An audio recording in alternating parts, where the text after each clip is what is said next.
আবার একটু বলেন ভাই।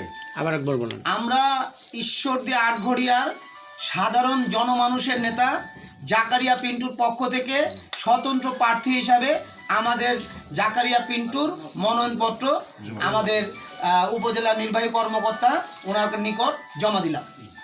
ভালো হলো। ম্যাডাম ওরকমই ওরকমই, হ্যাঁ। বলেন বলেন একটু বলেন। আমরা জাকারিয়া পিন্টুর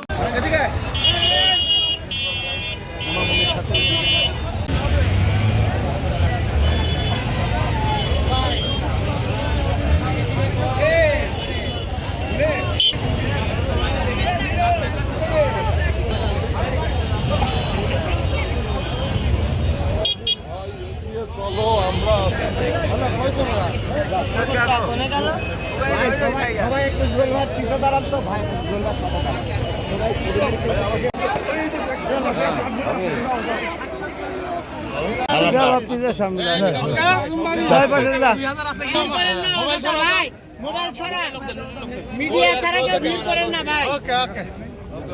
মিডিয়া ছবি